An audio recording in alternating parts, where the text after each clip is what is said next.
The sea does not speak. It remembers. Long before radar, before periscopes and depth charges, before anyone thought to listen for what hid beneath the waves, the Atlantic was just water and wind, vast, ancient, and indifferent. Men crossed it for trade, for empire, for fish. Some prayed before sailing. Others didn't bother. The ocean didn't care either way. If these quiet journeys through history speak to you, take a moment to subscribe, not out of habit, but to keep these untold stories alive. And before we drift deeper, tell us where you're listening from, or which image lingers with you the most. You're listening to Echoes of War. You're standing at a harbour in Liverpool, 1939. The war has begun, though it doesn't look like one yet. Men still whistle as they work. Dock cranes swing like tired giants, loading barrels, boxes, dreams. The gulls scream over the smell of diesel and brine. In the distance, the SS Whitby Star waits, a merchant freighter painted grey, her hull streaked with salt. She's not built for glory. She's built for distance. At her bow, the paint already flakes. Her captain says it's a good sign. If a ship looks too new, she hasn't learned respect for the sea. The crew loads crates of flour, canned fruit, spare parts, and something wrapped in secrecy, radio equipment bound for Halifax. Ordinary cargo, extraordinary risk. They joke as they work, but the laughter sounds thin, like glass stretched too far. When the whistle blows, wives wave from the pier. Children run alongside as the ropes are cast off. No one says goodbye. They say see you soon, because it hurts less that way. The Whitby Star turns slowly toward the horizon. Her engines rumble, a heartbeat that will not stop until the Atlantic decides otherwise. As the coastline fades, the first officer checks his compass. The needle wobbles, then settles. He nods to the captain. All steady. But in the distance, under the calm water, something else stirs, unseen, listening. The first U-boats have already left port too, and though no one above knows it yet, the sea is about to learn a new kind of sound. Chapter 1. Beneath the Atlantic Silence. The sea is still, almost too still. You're standing on the deck of the Whitby Star, 3 days out of port. The wind smells of rust and rope. The horizon is a wall of grey. Men smoke quietly near the rail, their faces pale with cold and sleep. There are 31 souls aboard. They move like ghosts already. The sea teaches them to speak in gestures, a nod, a glance, a tilt of the head. Words are wasted here. The waves drown them before they reach another ear. Below decks, the ship breathes. Pipes rattle. Engines throb like a slow pulse. The air tastes of oil and iron and the faint sweetness of steam. You can hear the low hum of the generator, steady, constant, comforting, until it isn't. At night, the crew gathers in the mess for tea strong enough to stand a spoon in. They talk about home, but carefully, as if mentioning it too loudly might break the thread that still connects them to land. There's Billings, the cook, big hands, gentle voice, a superstition for every occasion. There's Davies, the radio operator, who sleeps beside his set because the captain says a warning delayed is a coffin nailed. And there's Matheson, the youngest, 17, eyes wide, still pretending this is adventure. When the lights flicker, Billings mutters, "Means someone's thinking about us." Davies answers, "Let's hope it's the right someone." They laugh quietly. The ship rocks. Somewhere outside, a wave slaps the hull like a hand. By day, they move through fog so thick it feels like memory. Other ships appear and vanish without warning. Dark shapes, masts, voices through the mist. The convoy is spread over miles of emptiness. each vessel alone yet bound together by trust and fear. Sometimes, through the fog, you hear a bell from another ship, a soft clang, distant, rhythmic. It sounds almost human, like breathing. Other times, nothing, only the hiss of the sea brushing against steel. The captain keeps his binoculars to his eyes, scanning the horizon even when there's nothing to see. He's been sailing since the last war. He knows how the ocean lies.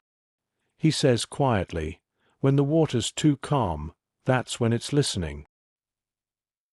That evening, Davies picks up a faint signal. Morse, clipped, hurried. He scribbles it down, frowning.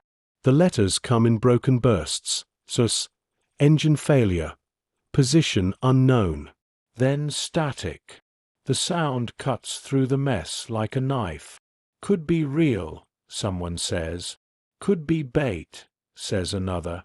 The captain listens, then shakes his head. We stay on course. He knows the ocean's new trick. Distress signals sent by U-boats, a siren's call made of dots and dashes. Even mercy has become a weapon. When darkness falls, the men take turns on watch. You can see only what the searchlight allows, a white beam slicing through the void. The water gleams like liquid slate. Every ripple feels alive. The air grows colder. The moon hides. The sea waits. Then, faintly, you hear it. A metallic tapping, far below. Not a wave. Not a cable. Something deliberate. Davies hears it too. He tilts his head, adjusts the dial on his headset. It's nothing, he mutters, but you can see the fear in his jaw. He knows sound carries differently here, bends, echoes, deceives. And somewhere under them, a periscope turns slowly in the dark. Inside that U-boat, the world is smaller than imagination. Steel walls sweat condensation. Every surface hums with the heartbeat of the sea. Men whisper as if the ocean might eavesdrop. They haven't seen daylight in 4 days. The captain lowers the periscope. Convoy ahead. 10 ships. His voice is flat, almost reverent. He knows what must follow. Patience, precision, and silence. The sonar operator leans close to his set. The headphones crackle with faint propeller noise. Slow, rhythmic, human. He closes his eyes. They're close, he whispers. The captain nods once. Wait. He lights a cigarette, though the air is already thick with smoke and sweat. The ember glows in the dark like a tiny star. He inhales deeply, holds the breath, and murmurs, "The sea doesn't care who wins." Above, the Whitby star sails on, unaware. The stars are hidden now, the sky a seamless black. Billings checks the galley and hums a tune no one recognizes. Matheson leans on the rail, watching phosphorescent trails in the wake. He says softly, "Looks like ghosts chasing us." Davies answers, "Maybe they are." The captain stands at the bridge, coat collar turned up, eyes fixed on the horizon. He doesn't know why the night feels heavier, only that it does. He taps the compass twice, as if reassurance could be summoned by touch. The needle trembles, the faint vibration of nearby engines. He says to himself, "Something's listening." Far below, a torpedo's gyroscope spins, a mechanical prayer whispered in steel. The captain of the U-boat watches the clock. He mouths the seconds. 35, 36, 37. Then, impact. The explosion folds the night in half. On the Whitby star, time disintegrates. Light, sound, motion, all one violent instant.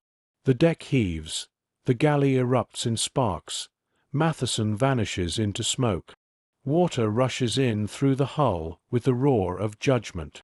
Men shout, scramble, slip. The ship tilts, groaning like an animal dying in its sleep. The captain grips the rail and bellows, "Abandon ship!" But the sea has already decided. Within minutes, the Whitby Star is gone, swallowed whole, her cargo of ordinary things sinking like small prayers.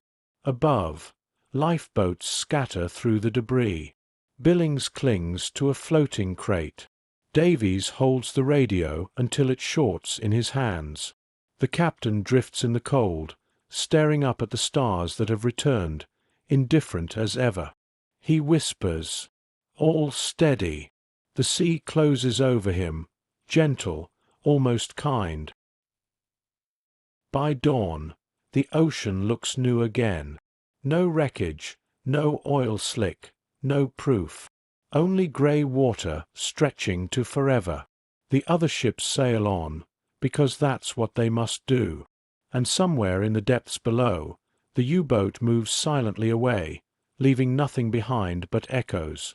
The sonar will come later, the idea that sound can find ghosts. For now, the Atlantic holds its silence like breath. The sea does not speak, but it has learned how to listen.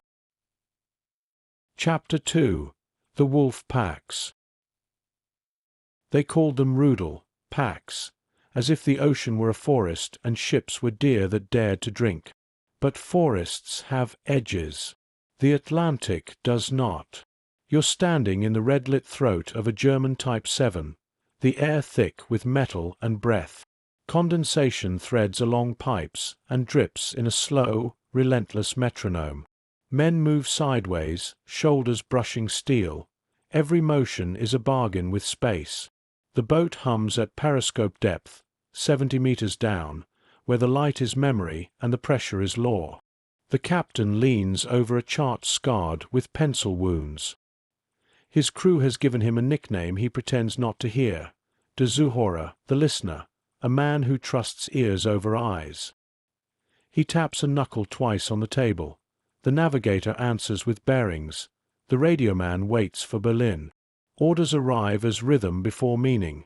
A fist of Morse in the wireless room, letters knotted by enigma. The rotors click, lamps wink, the plug board glitters with brass. A sentence emerges from chaos. Group Seawolf. Converge. Attack after dusk. Above, the sea is empty of faces. Below, a room full of strangers breathes as one animal.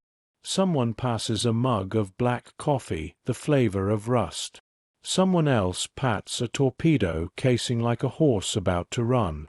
The listener raises the periscope for 3 seconds. A smear of grey, a smudge of smoke. Vanish. He lowers it and closes his eyes, finishing the picture from sound alone. Convoy, he says. 10, no, 12. Escorts behind. He waits for fear to appear in the room. It does not.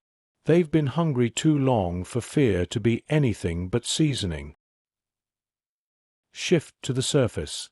The destroyer HMS Hesperus, wind like wire, spray like glass. You feel the ship speak through your boots. A steady thrum, a confidence learned the hard way. On the bridge, a young officer keeps time with the sweep of the radar, the circle tracing futures no one can see. The sonar room breathes a separate weather. Wool, ozone, pencil shavings, and the operator's focused silence. Ping. The operator touches the edge of his headphone as if to steady the ocean itself. Bearing 115, sir. Maybe thermal, maybe. Ping. Sharper now. He doesn't finish. No one here has ever seen a U-boat except in pamphlets and photographs. They know it by negative space, the absence of a whale, the refusal of a rock to move, a signature in the echo that says I am shaped like intent. Hold contact, the captain says. Pattern Baker. Depth charges roll, depth by depth, an alphabet of pressure, grammar of concussion. On deck, men brace for the punctuation. Below, cut to red light, the U-boat flinches, dust drifting like slow snow. Silent running, the listener says, quietly enough to sound like prayer. Motors die to a hush. Propeller blades ghost from spin to still. The boat becomes a thought trying not to think of itself. Another explosion. Closer now. Gauges tremble. A valve squirts a thin, silver thread that beads into a single, trembling tear. The engineer wipes it with his thumb and nods to no one. Not yet. They listen to the hunting pattern pass overhead. Circles within circles, like a hawk that cannot see into the grass. Minutes become longer than most lives. Finally, silence expands to fill the room. The listener exhales. They've lost us. The men do not smile. They return to waiting, which is what victory feels like down here. Night decides what kind of war it will be. On the surface, a dozen grey shadows rake east in convoy formation, each ship a little universe of rules and hopes. Signal lamps blink. A siren moans once, then remembers silence. The escorts describe slow arcs like parentheses, trying to hold meaning around the soft bellies inside. The listener chooses the old doctrine: surface attack, on the run, muzzle into black. He knows the risks. He also knows sonar prefers sound to air. Up here, he is rumor until he opens fire. Diesels cough alive. The hatch rolls back. Cold knives through the boat as if the sea were entering to look around. On the bridge, the night is a cathedral. Wind for organ, stars for candles. Men pull scarves higher, breath making quick ghosts. The periscope is useless now. It is the eye of a needle and the thread is too thick. Instead, he listens to the rhythm of engines ahead and places himself where math says destiny will pass. Ready tubes 1 and 2, he says. The torpedo men call back, voices flat to keep fear from gaining traction. Across the water, the Hesperus senses a wrongness too fine to name. The sonar returns nothing solid. Radar paints only ships she already knows. The captain feels the hair lift on the back of his hand. He learned long ago to trust that more than instruments. Darken ship. Keep your ears. The operator nods, as if the ocean can see him. The listener raises his binoculars and sees nothing, which is how he knows exactly where to aim. Fewer. 2 sighs. 2 wakes stitched in light too faint to be believed. He waits with the stopwatch, counting the future into the present. Impact is a new kind of daylight. A freighter shoulders upward on a column of water and fire, then breaks its own name in half. The convoy stutters, 1 gear tooth missing from a clock. The escorts kink toward the sound, guardian angels discovering they cannot be everywhere. The listener dives, the sea swallowing the boat with the tenderness of hunger.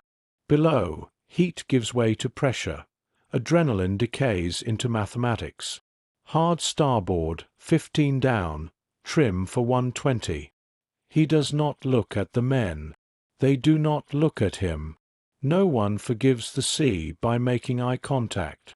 Above, Hesperus throws patterns like handwriting in the water. The operator thinks he hears a change in the echo, a depth increase, a turn, and he draws a tiny arrow on his log as if to pin the ocean to paper. Charges roll. Thunder edits the night. The convoy moves, 1 ship lighter, all ships older. When the echoes settle, only the usual music remains, waves articulating themselves against steel. The captain writes, "Contact inconclusive. 1 freighter lost. Formation re-established." He closes the book a little harder than he meant to. Weeks unfurl. The pack grows. Signals dart across sky like thoughts changing minds. Rudel Seawolf becomes 3 boats, then 7, then 12, a soft ring tightening around a moving point.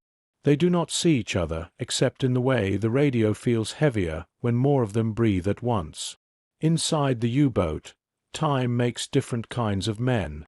The radio man, Jonas, writes a letter in the soundproof place inside his head. Mutti, today the sea smelled like old coins. I held my breath to see if the boat would notice. It did. It breathes when I don't. He signs it with a nickname no one uses anymore. He folds the letter into his pocket where it will survive nothing.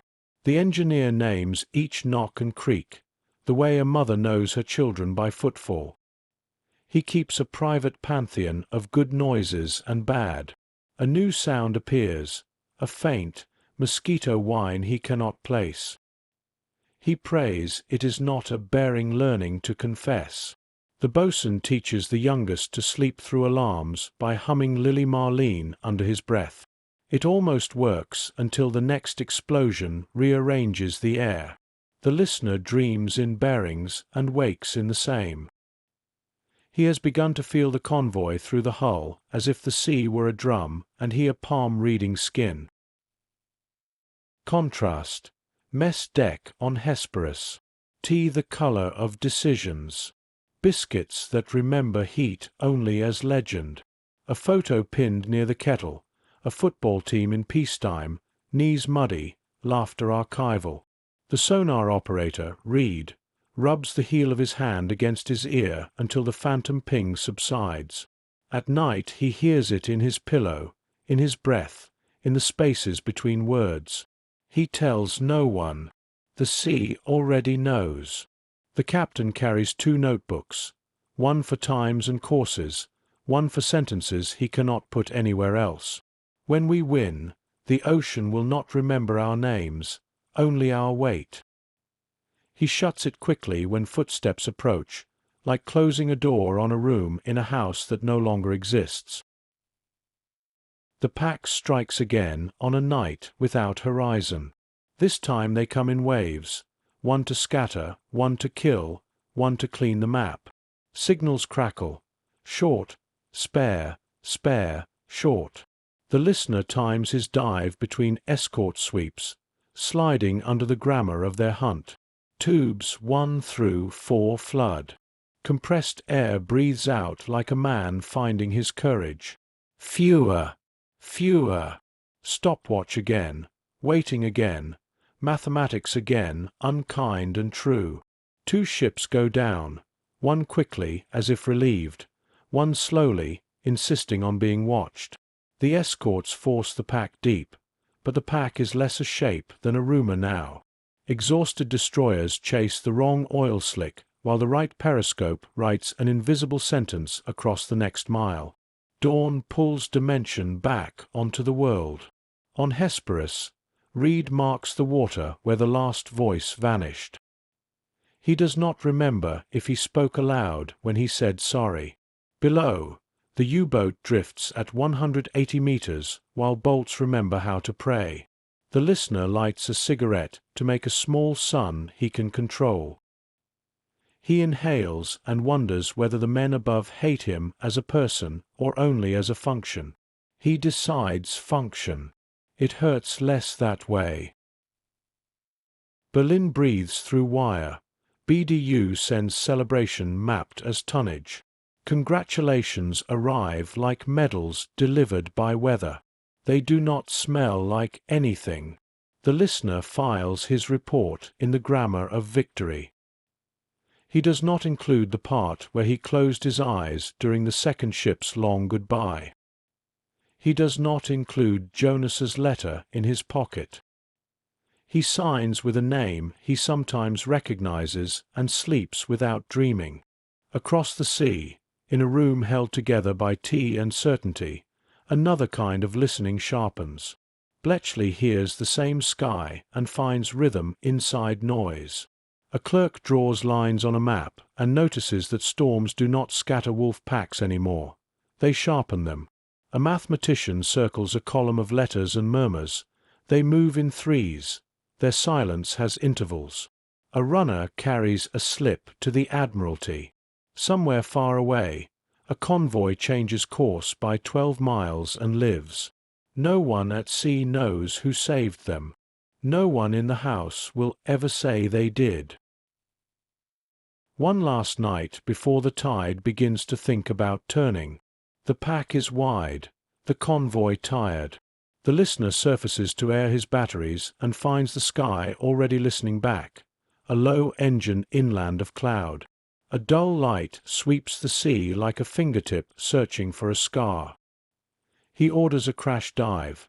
The boat angles down, plates sighing, coffee tilting, a pencil rolling the length of a chart as if underlining fate. The aircraft does not find them. The destroyers do not either. Not tonight. Not here. The U-boat waits on the slope of quiet where pressure becomes conversation. Men sleep sitting up, each with a sentence unfinished. On Hesperus, Reed removes his headphones and hears the ocean with his naked ears, just water doing what water does. He realizes he is shaking. He places his hands flat on the console and tells his bones to be still. Outside, the bow cuts a line the sea will erase behind them before the next breath. The captain writes one more line in the secret notebook and tears it out. We are all listening for our own names in the dark. He folds the paper and puts it in his breast pocket, where it will come back to land, outlive the ship, and stain a drawer with salt. Morning. Calm as a lie that loves you. A gull appears where no gull should be. Someone laughs because the world remembered how. For now the convoy moves. For now the pack waits. For now the ocean keeps both answers. And you understand that this is not a story of victory yet, but of attention. Men leaning toward the dark, asking questions with machines, and hearing themselves in the reply. Chapter 3: Life in the Depths. You lose the surface by degrees. Light, warmth, color, all surrendered one layer at a time. What remains is weight and sound. You're inside the submarine again. The hatch seals with the sigh of a lung closing. Pressure folds around the hull until it feels like the sea is wearing you. The air smells of diesel, metal, and men. Everything sweats. Pipes, skin, machinery. The temperature never changes. It only moves from damp to suffocating. Every breath tastes of what someone else has already exhaled. The red lights hum overhead, a small mercy to spare the crew's eyes. They cast everyone in the same color, erasing age and rank. You can't tell who's afraid anymore. Everyone looks the same shade of blood. The cook wedges himself in the galley, a cupboard with ambitions. He balances a pan of pea soup on a burner that tilts with every swell. Each spoonful must be bribed to stay in the pot. The men call him Uncle, though he's younger than most of them. He hums Lily Marlene until the pot rattles in harmony. A wrench falls somewhere aft. The song stops. Silence expands like smoke until someone coughs, a small permission to breathe again. You start to measure time by noises. The clack of valves means hours. The drip near the torpedo room means days. The engineer keeps a private catechism. As long as it holds, we live. He taps each gauge once every minute, more superstition than science. The boat answers with the creak of obedience. Sleep arrives in 4-hour fragments. Dreams come in flickers, cities without sound, sunlight without warmth. When you wake, it takes a moment to remember which version of darkness you're in. The medic keeps chalk tablets for headaches and fear. He hands them out like communion. They taste of lime and futility. He writes in his log, morale steady, appetite poor. He doesn't add the part about the trembling hands. The captain allows music on certain nights, an old record spinning beneath a needle patched with wire. The song wobbles through static, filling the hull with ghosts. For 3 minutes the war sounds almost beautiful. Then the record skips, and everyone hears what's underneath. The pulse of engines, the heartbeat of steel. You walk the corridor, knees brushing bunks, feet avoiding the low step that has already claimed 2 toes. A sailor reads by flashlight, mouthing the same sentence again and again. Another writes a letter on the back of a navigation chart. Tell my brother the sea is not blue. It's the color of waiting. In the torpedo room, 2 men play cards on an ammunition crate. They don't keep score. They only count how many times they can pretend the world hasn't shrunk to 50 meters by 6. When they surface at night to recharge, air rushes in like forgiveness. Men climb to the deck one by one, blinking at the sky as if it might forget them. The wind cuts through uniforms stiff with salt. Someone lights a cigarette just to see the flame. For a few breaths, the sea smells clean again. A young sailor laughs, wild, unplanned. Look, he says, the world still exists.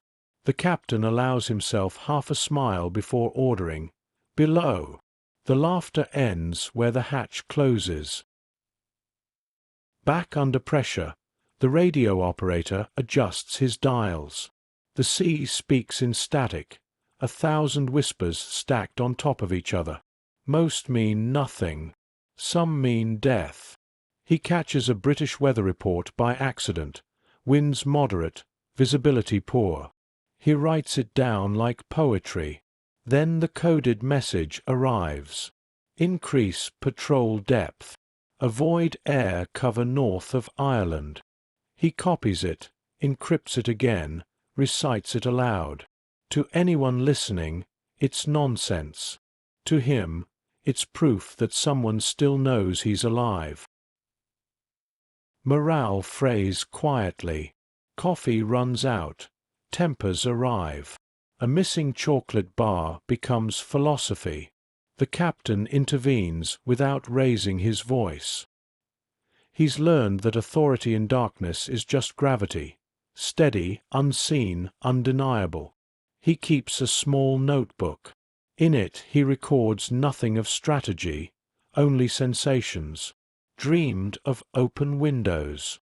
Heard birds. Smelled rain. He never signs his name. The sea knows it anyway. When the alarm sounds, no one startles. Reflex has replaced surprise. Periscope depth. Prepare for attack. The crew moves as if to music they can't unlearn. The captain raises the scope, a brief column of light piercing the surface. He sees grey shapes, merchant silhouettes fat with cargo. He lowers it, adjusts bearings, waits. Torpedo 1 ready. Ready. He exhales once, softly. Fewer. The launch is almost gentle, a sigh of compressed air, a ripple of belief. Then silence. Then the long counting of seconds. 38. 39. The deck trembles, distant but certain. A ship has stopped existing. He closes his eyes. Turn away, he says. Reload. The retaliation comes as thunder. Depth charges fall in measured fury, explosions folding the sea into fists. Each detonation is a new punctuation mark on the metal skin around you. Lights flicker. Dust blooms. Someone whispers a prayer that forgets its words halfway through. Bolts stretch. Gauges twitch. The boat drops 10 meters before the ballast catches. A pipe bursts, spraying a silver thread that turns instantly to steam. The engineer's hand finds the valve by memory, closes it, burns his palm. He doesn't feel it yet. Then, Silence again. Not peace, the sharp, waiting kind that lives between heartbeats. They listen. Nothing. Only the sea deciding to postpone the verdict. Hours later they surface. The sky is bruised with dawn. The captain lets them take turns on deck, 2 at a time. They stand in the wind, eyes closed, tasting air that hasn't been recycled. One of them murmurs, "If we die out here, no one will find us." The other answers, "Maybe that's mercy." Below decks, the cook starts another pot of soup. The water is grey, the flavor familiar. He ladles it into tin cups and says, "Eat." Warm keeps thoughts small. They eat without argument. The soup tastes of endurance. The mechanic hums under his breath, a tune no one knows. The rhythm matches the throb of engines, the oldest duet in the world. The captain sits at his desk, writing by the faint light of a single bulb. The sea is not our enemy. It is our mirror. He pauses, listening to the hull's low groan, the creak of pressure adjusting to thought. He closes the notebook. The radio crackles again. A new message, another patrol, another set of coordinates. He folds the note, pockets it, and calls for engines. The diesels start with a cough and settle into a steady heartbeat. The U-boat turns east, toward orders, toward more silence. The wake closes behind them as if erasing confession. On the surface, a destroyer somewhere else records a faint echo, a contact too deep to chase. The sonar operator rubs his eyes and says, "Could be nothing." The captain nods. "Mark it anyway." They move on. Far below, the crew of the submarine hears nothing but the sound of their own breathing, and in it, perhaps, the ocean listening back. Chapter 4. The Hunters Above. Part 1. Eyes in the Sky. By the middle of 1942, the Atlantic has a new voice. It hums through wires and headphones, a measured rhythm that cuts through fog better than sight ever could. The destroyers have learned to listen not with fear, but with purpose. You're on the bridge of HMS Walker. The deck tilts under you in slow, certain rhythm. Spray lashes the glass in salt freckles. Below, in the sonar room, 2 operators sit bowed over their consoles. Headphones clamp their skulls. Pencils hover above a roll of paper that trembles with each returning pulse. Ping. A question thrown into darkness. Ping. An answer, faint but there. Bearing 115, range 1,500 yards. The captain's reply is calm. Ready charges. Keep contact. On deck, sailors unchain metal drums the size of prayers. They roll them into cradles along the stern, fingers numb, faces expressionless. Each drum is set to a different depth, an argument against the sea's uncertainty. The wind smells of cordite and diesel and something metallic that might be fear. Far below, the ocean tightens. Inside a U-boat the air turns to glass. Every man holds still as if movement itself might echo. The captain whispers, "Silent running." Engines stop. Fans slow. Only the heartbeat of water remains. The hydrophone operator's hands shake against the dial. Ping, ping, ping. Each one closer, like footsteps down a hallway. He mouths the numbers silently, translating fear into arithmetic. The first explosion comes distant, a pressure change felt more than heard. The next is nearer, sharp enough to make the lights shudder. Dust falls like grey snow. "Depth 200, someone calls. The captain nods. "Hold her there." Another blast, then another, each one a word in a language invented by engineers and perfected by panic. A pipe bursts. A man stifles a cry. Still they hold. Then the sounds drift upward, fading into static. The operator listens until the sea is empty again. "They've gone," he whispers. No one believes him for several heartbeats, but belief returns slowly, like air. Above, HMS Walker circles the coordinates. "Contact lost, sir," says the operator. The captain exhales through his nose, wipes condensation from the glass. "Mark position," he says. "We'll call for air." He turns toward the horizon, where a pale line divides sea from sky. "They can run," he murmurs, "but the sky's coming for them." At dawn, the sky arrives. From the west comes a low drone that grows into thunder.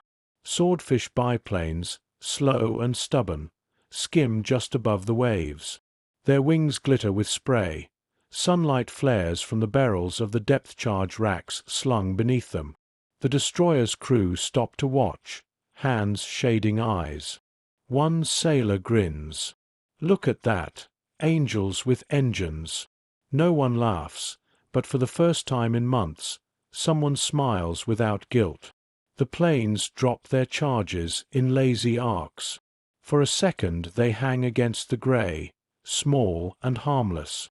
Then the sea leaps upward in 4 white towers. Sound lags behind light. When it catches up, the world contracts to a single word: impact. When the spray settles, there's only foam and a patch of oil spreading like spilled ink.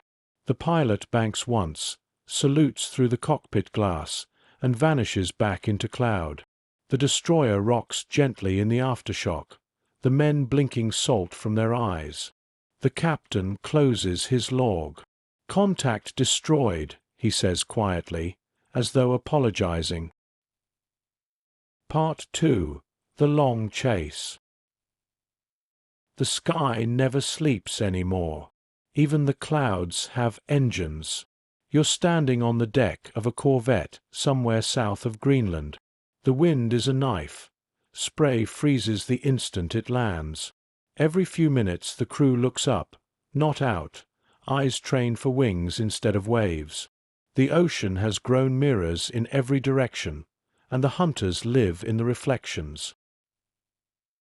At the radar console, the screen sweeps a slow green circle through the dark. Each pulse feels like a heartbeat waiting for bad news.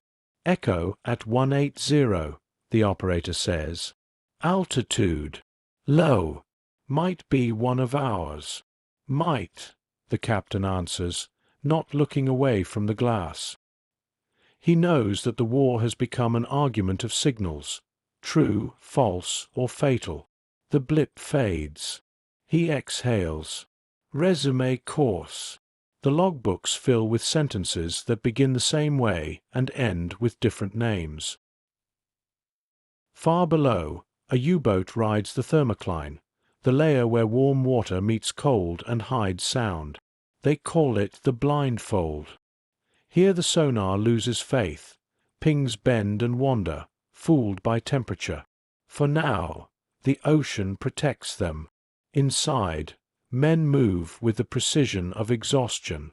The captain traces his finger along the chart, not to find the enemy, but to stay awake. The radio man adjusts a dial and catches the faint echo of an English broadcast. "Convoy safe. All vessels accounted for." He turns it down before anyone else can hear. The engineer checks a gauge, then another. He taps a pressure dial that's been stuck at the same number for hours. "Still holding," he says, as if words could reinforce metal. The captain nods but writes nothing. They have learned not to trust anything that sounds steady. Above them, the chase continues. From Newfoundland to the Bay of Biscay, aircraft carve paths across the Atlantic. Catalinas, Liberators, Sunderlands, their bellies armed with radar, their eyes sharp with caffeine and hope. The sea looks calm from up there, a painting of serenity hiding the ruins below. In one of those planes, the bombardier watches the water through a glazed blister. He sees an oil slick first, a bruise on the blue. Then a flash, the brief gleam of a periscope. Contact! The pilot banks hard. The aircraft screams in protest. Depth charges roll from the racks, black dots vanishing into light. A moment later, the ocean erupts. The crew cheers once, then falls quiet. No one likes what follows the spray, the waiting to see if anyone surfaces. By 1943, the Atlantic had become a machine. Convoys move in numbered grids, their escorts armed with mathematics. Every bearing, every frequency, every blip on a scope is plotted, predicted, hunted. The sea itself has become paperwork. But paperwork can kill. When a U-boat dares to surface to send a report, a radar pulse finds it before its message can finish. Destroyers turn like wolves scenting blood. The ocean fills with churn and foam and the brief, bright orange of ignition. In Berlin, the signals grow desperate. Losses unsustainable. Require new tactics. The answers come slower each week. Even the airwaves seem tired. On a calm night, a destroyer drifts above an old battlefield, a patch of ocean where 20 submarines rest unseen. The sonar operator listens to the deep hum of the world and wonders if the machine can hear ghosts. He swears there's a faint return, a soft, rhythmic echo like breathing. He turns the dial down to silence. Sometimes mercy is just the decision to stop listening. Part 3. The tide turns. By spring of 1943, the ocean changes color. Not the water itself, the air above it. It feels thinner, cleaner, like the sea has exhaled. Something invisible has shifted. You're standing on the flight deck of HMS Vindex, an escort carrier stitched together from a merchant hull and desperation. The wind screams over the deck, scattering spray into needles of salt.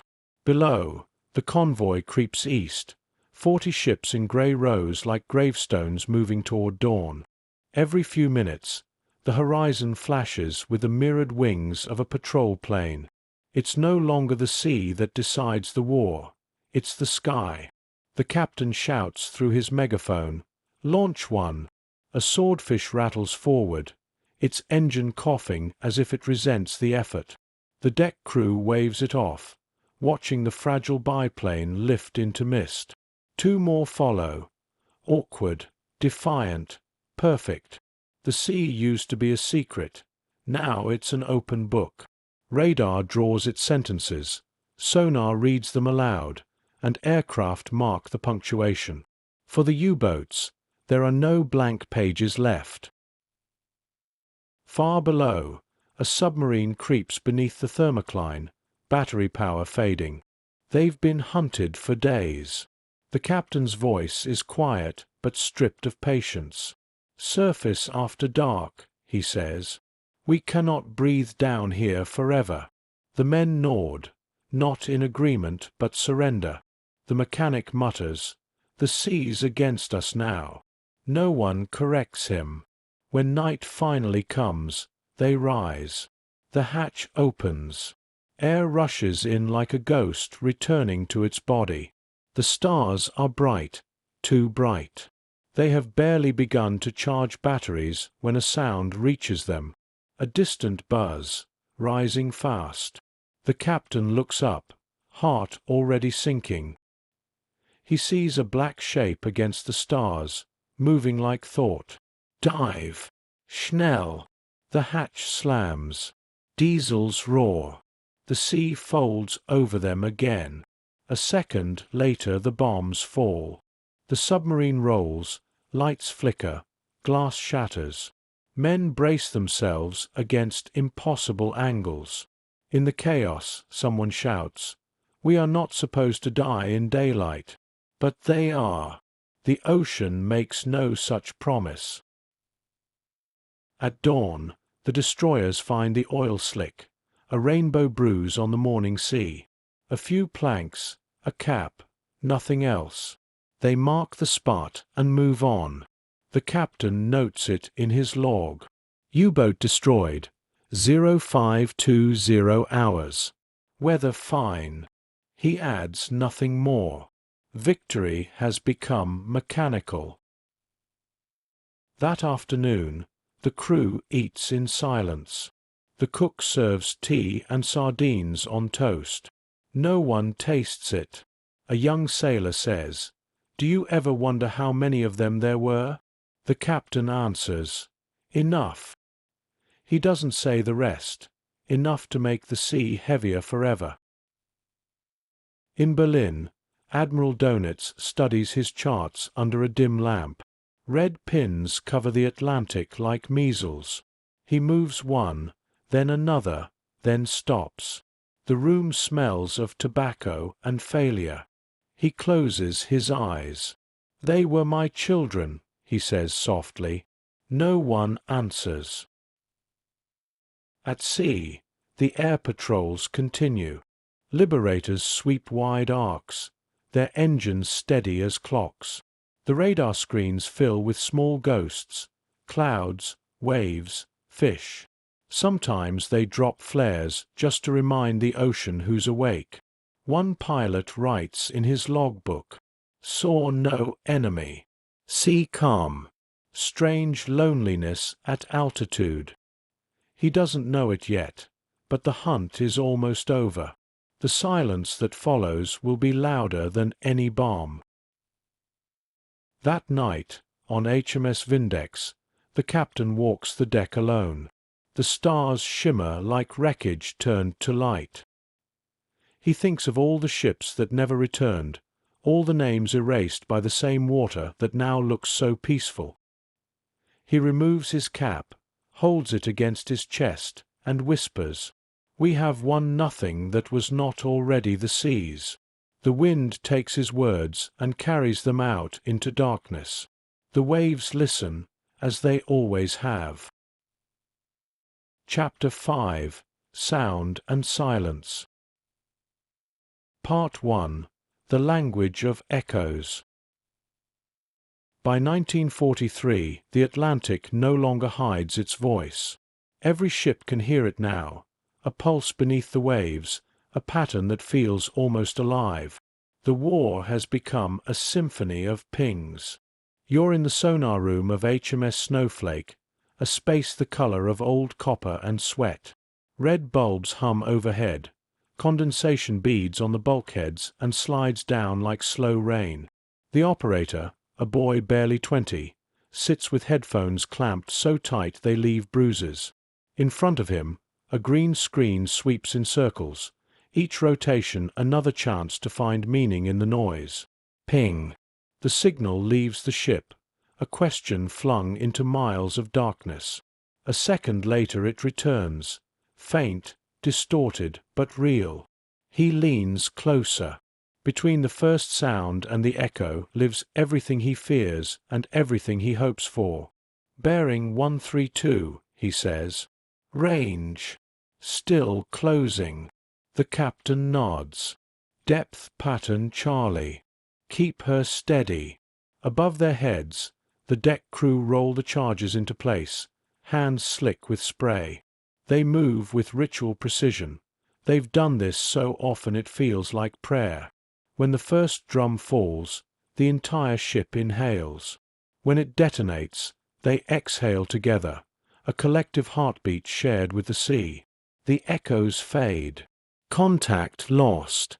Someone jokes that maybe the ocean has finally learned to answer back. No one laughs long. Far below, a U-boat drifts through the residue of those sounds. The hull groans like an old door remembering its hinges. The captain keeps his men still. He knows the new Allied sonar is merciless. The operator on board, a thin man named Ritter, presses his earphones tighter, listening not for safety but for honesty. Ping, ping, ping. The pulses curve through the water, bending, softening. He murmurs, "They're close enough to taste us." The captain says, "Then don't make a sound they can chew." He kills the motors. Silence swells until even thought seems noisy. They wait. Each man counts the seconds between heartbeats, hoping his own body won't betray him. The pressure squeezes the hull. Rivets tick like small clocks. Finally, the pings drift away. Ritter removes the headset, his ears ringing. He whispers, "The sea talks too much." On land, the listening continues in another form. A manor house in Buckinghamshire hums through the night, Bletchley Park. Inside, rows of women in uniform feed paper through clattering machines. The sound is relentless. Keys, bells, gears, a different kind of sonar, one that listens to silence on paper instead of water. A coded message arrives from the Atlantic. Convoy sighted. Wolf pack north. Proceed to attack. To the untrained eye it's gibberish, but to the mathematicians it's a familiar rhythm. Patterns hide inside chaos the way U-boats hide beneath the waves. One analyst draws circles over groups of letters. Another mutters, "They use repetition like breathing." In a corner, Alan Turing adjusts a dial on his machine. The rotors spin, the lamps flicker. He says softly, "If noise has structure, so does silence." The bomb clatters faster, each click another drop of rain against history's window. When the machine stops, a slip of paper curls out. U-552. Patrol grid AM 51. Estimated position 2,100 hours. A clerk runs it down the hall. A teleprinter begins to sing.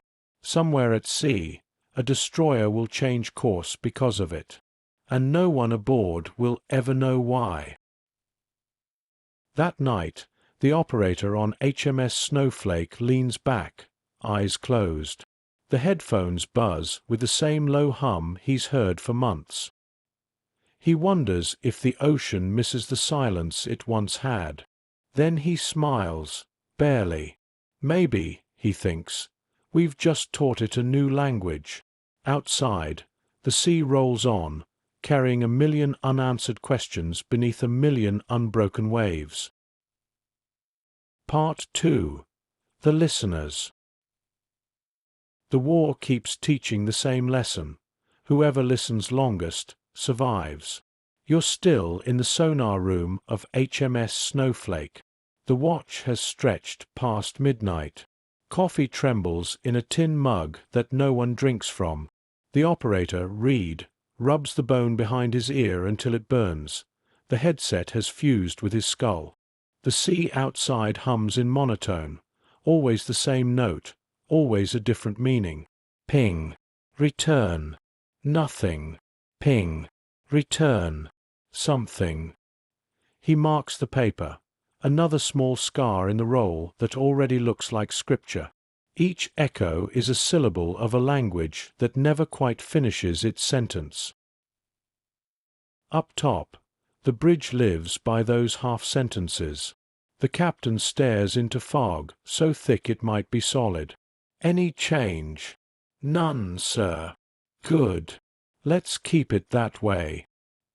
He tries to sound tired rather than afraid. The helmsman glances at him. "Ever feel like they hear us thinking?" The captain smiles without teeth. "Then think quieter." They both know that quiet is what kills. A ship in silence is a promise made to water. Far below, another kind of listening continues. In a stone basement at Bletchley Park, codebreakers work beneath fluorescent daylight that never changes. The windows are blacked out. The clocks are not. A woman named Margaret sits with a headset identical to Reed's. Her job: copy the ocean's arguments from intercepted radio bursts. Dots, dashes, pauses, the Morse of men who will never know she existed. She has learned their cadences. U-boat captains sound clipped and certain. Weather ships sound bored. Occasionally there's a pause in transmission, a hesitation you can feel even through static. She marks it in pencil. Possible distress. Her supervisor glances over. You can't read emotion from code. Margaret shrugs. Then what are we doing here? She sends the transcript upstairs, where another analyst feeds it into the machine that hums like the sea. The gears clatter. The paper flutters out. A location appears. Someone draws a red circle on a map. Somewhere out there, depth charges will fall, and the dots and dashes will stop. Margaret will cross out the call sign. Silence has been achieved. Reed doesn't know her name, but he feels her decisions. At dawn he gets a new coordinate packet, orders straight from London. Convoy will alter course to grid AM 51. Enemy subs reported. He reads it twice. That was yesterday's grid. Sir, are we chasing our own ghosts? The captain says, ghosts make good teachers. They're patient. That afternoon, a whale passes under the ship. The sonar returns an echo so vast and slow that the screen almost sings. Reed freezes. Contact. Massive. Hold on. The captain peers at him, eyebrows raised. Reed listens again, realizes the pulse is not machinery, but a heartbeat the size of a room. He grins, exhausted. Whale, sir. Just a whale. The bridge bursts into laughter that borders on relief. When it fades, the captain says quietly, even the sea needs a story. That night, Reed writes in his log, we listen until the sea begins to answer in words we never used. He tears the page out and slips it into his pocket. The paper smells faintly of oil and rain. He imagines someone finding it years later, wondering what the sentence meant. At Bletchley, Margaret removes her headset at the same moment. Her ears ring. She thinks she can still hear pinging through bone. She writes to her sister, I dream in dots and dashes now. When the kettle whistles, I translate it. She doesn't mail the letter. She folds it and tucks it between the pages of her codebook, where it will stay long after the pages go silent. Part 3. The Edge of Hearing. The sea teaches you patience, but it never teaches you certainty. There comes a point when even the most disciplined ear begins to doubt what it hears. You're in the sonar room again. Reed leans forward, elbows on his knees, face pale in the red light. The hum of the ship vibrates through the floor, a constant reminder that he's sitting inside a heartbeat. The roll of paper has grown long enough to drag against his boots. He tears off the excess and feeds a new sheet through. A clean start, though the ocean rarely offers those. Ping. Return. Ping. Nothing. Ping. A faint echo, weak, but steady. He marks it, frowning. Possible contact, he says.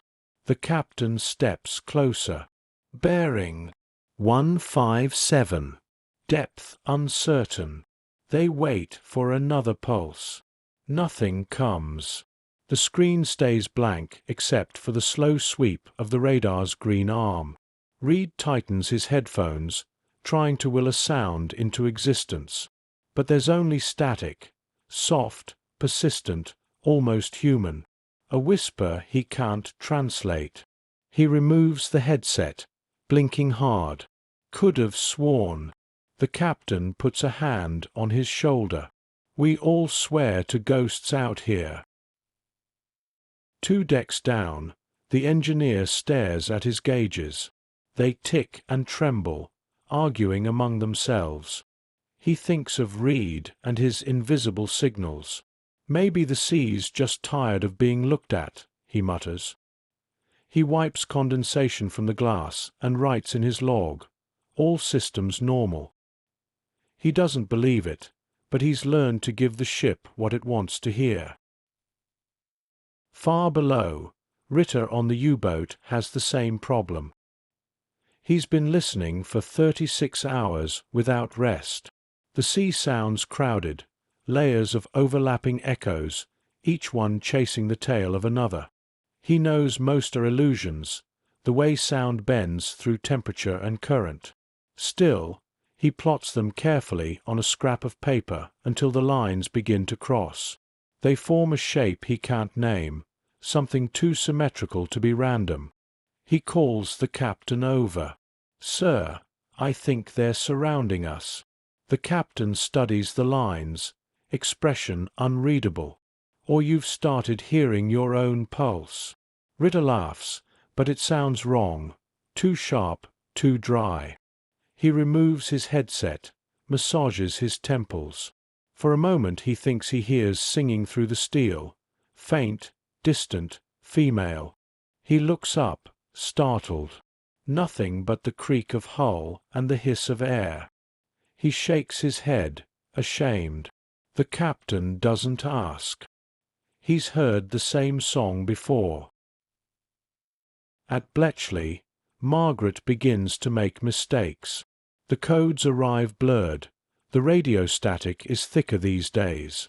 She misreads a letter, corrects it, then wonders if the correction was wrong. Her pencil breaks. She replaces it without looking up. Around her, the machines continue their mechanical prayer, rotors spinning like the hands of a god that counts instead of blesses. She hears something in the noise, a faint pattern repeating inside the static. Not words, exactly, but rhythm. Pause. Dash. Her fingers twitch. She writes it down, heart quickening. But when she checks it against the key, it spells nothing. She tears the page out and folds it into her pocket. For the first time, she wonders if the machines have started talking back. At sea, Reed wakes from a half-dream. In it, the ocean had whispered his name, drawn out across 1,000 miles of salt. He tries to laugh at himself, but can't find the humor.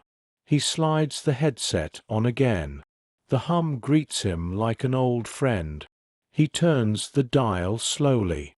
Somewhere far off, a faint ping returns, steady, perfect. He straightens. Alert. Contact. The captain rushes over. Bearing 163, range decreasing. They brace. Depth charges ready. Engines tense. But before he can give the order, the sound disappears.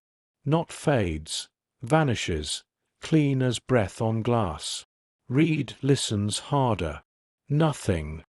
He sits back, hands trembling. "Sir," he whispers, "it was there." The captain nods. Maybe the sea just stopped talking. Later, Reed stands alone on deck. The sky is black and sharp with stars. He takes off his headphones, presses them against his chest. The wind howls through the antenna wires, humming a note just low enough to feel. He closes his eyes. It sounds like the ocean breathing. It sounds like the war itself, exhaling after too many years of holding its breath. Chapter 6. Turning the Tide. Part 1. The Light That Found the Dark. By late 1943, the Atlantic feels smaller, not because it has changed, but because men have learned to see in the dark. You're standing on the deck of a Liberator patrol plane, engines thrumming above the endless black of the ocean. The crew moves with quiet confidence now, tired but certain. Each man knows his part in the choreography of detection. Below them, the Atlantic rolls like an uncoiled map of ghosts. Inside the cockpit, the pilot squints at a dim radar screen. A faint speck blooms at the edge of the circle, Not a wave, not weather. He taps the glass once. Contact.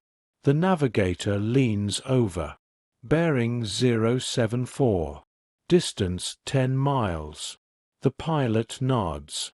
He doesn't smile. He's learned not to until the water stops moving. They descend into cloud. The sky turns from grey to black to something in between, the color of exhaustion. Rain streaks the glass. The ocean below seems endless and innocent, until it isn't. Then they see it, a thin silver line slicing through the surf, trailing foam. A periscope. The pilot exhales through his teeth. Got you. He flicks a switch on the console. A small lamp mounted under the wing hums to life. The lee light. Its beam pierces the darkness like a guard remembering where it left its creation. The sea explodes into daylight. Below, a U-boat lies caught mid-breath, halfway between safety and exposure. Panic spreads through the submarine like heat. Alarm! Dive! But there's no time. The aircraft releases 4 depth charges in a perfect arc. They fall as softly as snow. The ocean answers with fire. When the glare fades, the U-boat is gone. Only oil and a single plank remain. The pilot circles once, recording coordinates in silence. The crew says nothing. Victory, they've learned, has a sound, the sound of a radio clicking off. Below the same sky, the destroyer HMS Bulldog steams through heavy seas. The men have started to believe in the pattern. Radar, sonar, air cover, a perfect triangle of death. The war is still cruel, but now it obeys rules they understand. Reed, transferred from Snowflake after 6 months at sea, sits at a new console, fingers twitching over dials that feel like old friends. The pings come steady now, rhythmic, obedient. He still dreams of the ocean whispering his name, but he no longer answers. He's learned the difference between echoes and voices. A contact emerges on the screen, faint, erratic. Possible sub, 2,000 yards. The captain, older than his uniform, nods. Send pattern Delta. Bring up Hedgehog. On deck, men load the new weapon, a cluster of small projectiles arranged like the teeth of a comb. They fire together, arcing ahead of the ship before plunging into the sea. No detonations follow. Hedgehog charges explode only on contact. Everyone waits. Then, one by one, they erupt in sequence. Sharp, short, final. The crew cheers once, then falls silent. The captain notes it in his log with the same neat handwriting as always. Enemy submarine destroyed. 1,443 hours. He closes the book and whispers, "That makes 7. In Berlin, reports pile up like wreckage, each one shorter than the last. The U-boat command tries new tactics, group attacks, shallow dives, snorkels to breathe underwater, but the Allies adapt faster. For the first time, the wolf packs are being hunted in their own den. Admiral Donitz stands before a map covered in red pins. He removes 3, replaces them with black. His aide says, "We've lost contact with 12 boats this month." Donitz nods, eyes fixed on the Atlantic. The silence there has grown unbearable. "The sea," he mutters, "used to speak German." Back at sea, Reed's destroyer joins a convoy homeward bound. The weather turns savage. Waves hammer the hull. Rain slashes sideways like shrapnel. The ocean is fighting both sides now. In the storm's chaos, the sonar becomes useless. The pings scatter and blur. Every echo sounds like a lie. 4 hours, the crew drifts blind, deaf, directionless. Then, through the noise, Reed hears it. Not a contact, but a rhythm, slow and deliberate. He adjusts the gain, filtering out the sea's tantrum until the sound stands alone. Ping, pause, ping. Not a machine. A distress beacon. A Morse pattern. 3 short, 3 long, 3 short, SOS. Captain. He points to the scope. There's someone out there. The captain hesitates. Storm. Enemy waters. But the code repeats, weaker each time. He makes the call. Helm, 30 degrees port. We'll find them. After an hour, the signal fades. When they finally reach the coordinates, there's only wreckage, wood, oil, a single lifebuoy marked U-553. Reed stares into the foam and says quietly, "Guess we were both listening."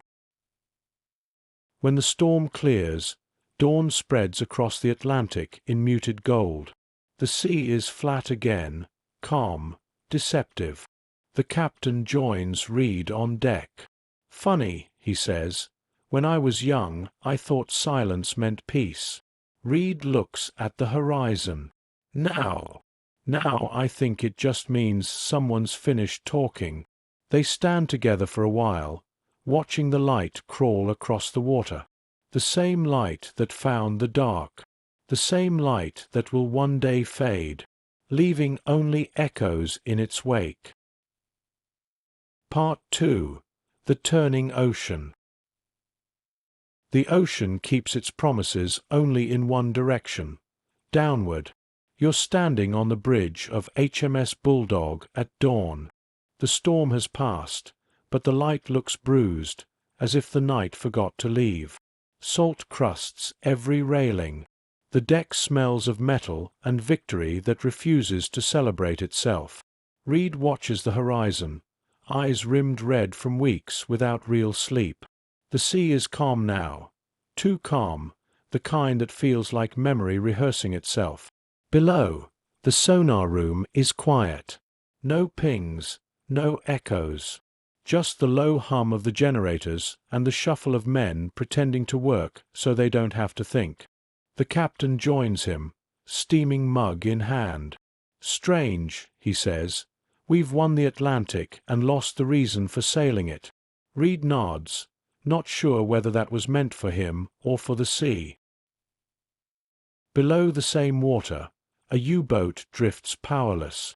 Batteries gone. Air thick with the sweet rot of carbon dioxide. Ritter sits against the hull, stethoscope still around his neck. He listens to nothing, literally nothing, and realizes how loud it is. The captain writes in his logbook with a pencil that keeps snapping. "We are ghosts already. The engines died yesterday at 0300. I will surface at dusk. If the aircraft see us, let it be quick." He pauses, then adds, "Tell my wife the sea was kind today." When he closes the book, the sound echoes like a door shutting on a life. In the air above them, a Liberator circles a patch of grey. The crew has been on patrol for 9 hours. The engines vibrate through their bones. The bombardier's hands shake as he eats from a tin of cold beans. He tells the pilot, "Feels like the ocean's empty now." The pilot answers, "That's what full looks like." They spot an oil slick stretching like handwriting across the surface. Possible contact? Could be old. They don't dive. They just mark the coordinates and turn back toward base. No one has the appetite for more ghosts. Night comes early this far north. The convoy sails beneath a sky full of fractured stars. The radio crackles. U-boat activity minimal. Continue escort. The captain folds the message, slips it into his coat pocket, and stares at the reflection of the moon trembling in the waves. He says to no one, "Maybe the sea's tired too." Reed leans on the rail beside him. "Sir, ever wonder if they hear us, even now?" Reed thinks of Ritter without knowing his name, somewhere below them in a coffin of iron. Maybe, he says, maybe they're the ones listening now. At Bletchley Park, Margaret reads the last intercept of the day. It's short, formal, final. All boats ordered to return to base. Operation suspended.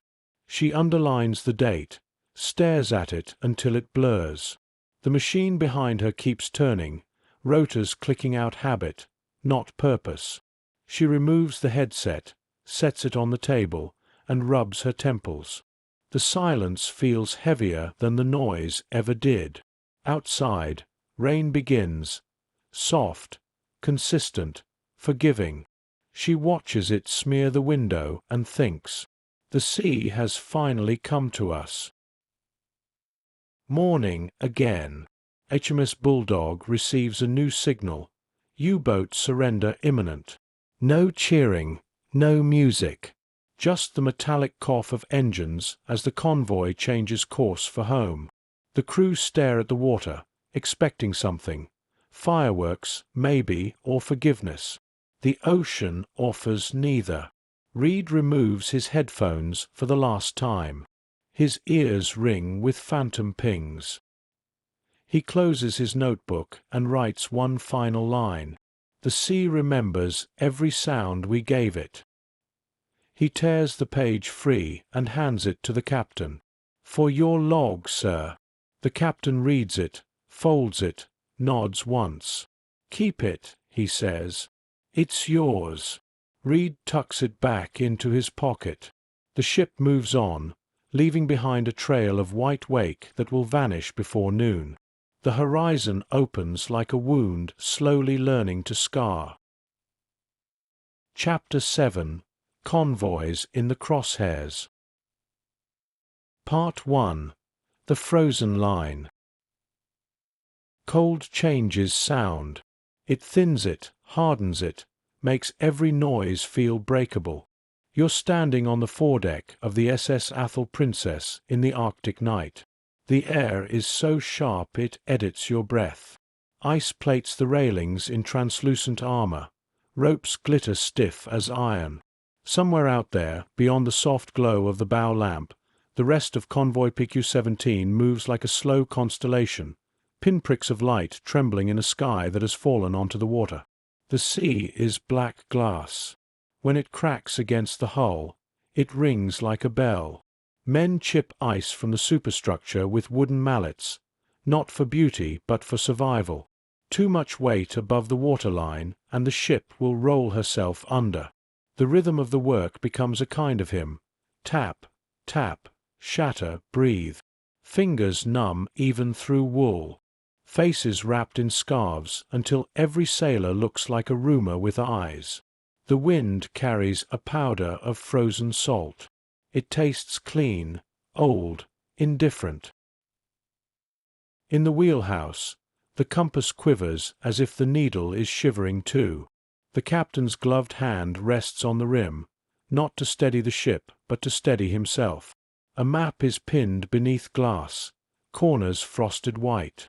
The route curls past Bear Island and into history's teeth. Visibility. 1/2 mile, sir. Less when the snow lifts off the sea. The radio man listens with his head cocked, as though the Arctic has a secret to tell. Static swarms the headphones like bees. Beneath it, a faint, civilized voice. A weather ship somewhere reporting wind and pressure, as if numbers can warm a night like this. He rubs his ears and leans closer. Another line bleeds through. Morse, clipped and breathless. Then gone. He writes fragment in the log and draws a small box around the word, as if it needs shelter. The aurora slides across the sky without heat, green silk torn by invisible hands. It lights the convoy too well. Men curse the beauty under their breath. A lookout mutters, feels like God's lantern held over a crime. No one asks him to explain. At 21:07, the first blow lands. A white bulge rises under the freighter 3 columns over, then tears itself open into flame. The sound arrives late, as if reluctant to touch your ears. Ice reflects the light in 1,000 tiny suns. "Hold station," the captain orders, voice too steady to be natural. But fear spreads faster than orders. The line wobbles. Ships drift wide, then tighter, then wide again, men trying to choose between geometry and survival. The destroyers turn outward, throwing black wake across the starlight. Somewhere beyond, something metal inhales. Cold makes courage brittle. It doesn't remove it. It breaks it into disciplined pieces. You take your place at the rail with a boat hook, as if a wooden pole could argue with torpedoes. Frost gathers on your eyelashes until every blink scrapes light. The sea looks solid, but when it opens to forever. "Aircraft!" the lookout calls. Dark flecks against dark sky. Heinkels, maybe, or Junkers, you can't tell through the snow and fear. The Athol Princess has one gun and a crew of hands that shake even when they're not cold. The first bombs fall wide, raising columns of shattered day. The second pass is closer, the air bending with it. A crate slides across deck. Ropes sing. Someone shouts the name of someone else who isn't there. Then quiet, the bad kind. Only the ice-hammering resumes.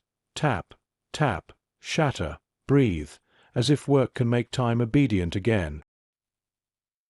On another ship, the Paulus Potter, a steward opens the door to the mess and Winter walks in and sits down. He closes it gently, apologizes to the cold without knowing why, and carries a pot of tea to the bridge. By the time he arrives, the tea is a slush of brown crystals. The captain thanks him anyway with a nod that'll have to do for warmth. A signal flickers along the convoy, orders that will be argued about for decades. Scatter. The word moves through the fleet like a crack moving through ice. Formation collapses into hope. You feel the ship change mind beneath your feet. Rudder, throttle, intention. The sea accepts the improvisation without comment. Somewhere under this frozen theater, a U-boat slides beneath the thermocline. Inside, breath fogs and freezes on the bulkheads in lace patterns that look like ferns. The captain watches the clock, not for time but for courage measured in seconds. He hears a convoy in pieces and chooses the slowest sound. Tubes flood. Steel sighs. He waits until waiting changes shape from patience to hunger. Fewer. The word is quieter in cold. The sea carries it anyway. On the Athol Princess, a new light appears where no light should be. Low, fast, angry. The deck tilts. You grip the rail and feel the ship try to remember which way is up. A pressure wave shoves the breath out of your chest. The air smells of cordite and winter. The captain's hand is on your shoulder, heavy as an oath. "Steady," he says. You steady. Another ship burns beyond the curtain of snow, orange trapped inside green aurora, a color no painter would dare. Men go into the water and become part of the ice in minutes. It is quick, but not quick enough. You lower a raft anyway. It scrapes the hull, drops, vanishes into a shadow that pretends to be a wave.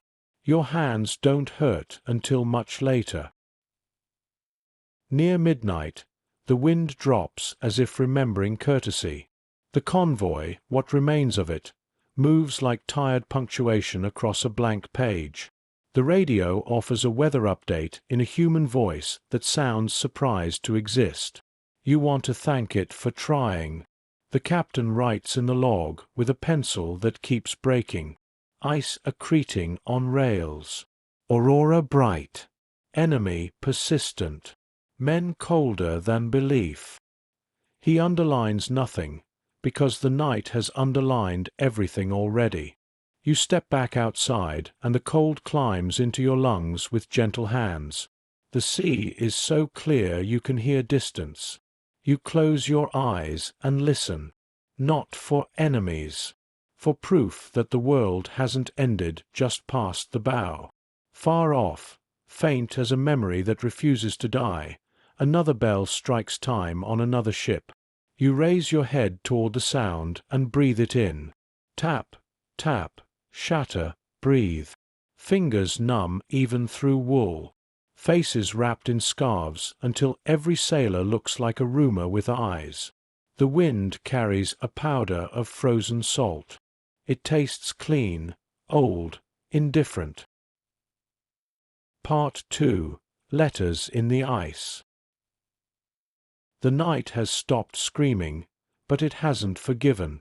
By morning, the Arctic looks almost peaceful again, flat, silver and dishonest.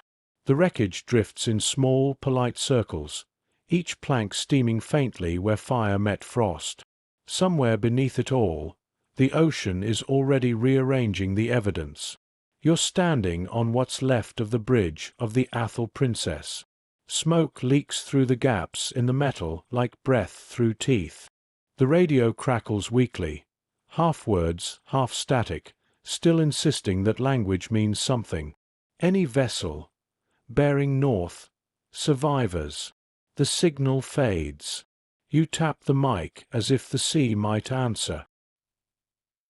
A lifeboat bobs 20 yards off the port side. 5 men inside, huddled shapes under frozen canvas. They don't wave. They just watch you. You wave anyway. Habit, hope, reflex, and start lowering a rope. The pulley shrieks like something alive. Below, one of the men stands.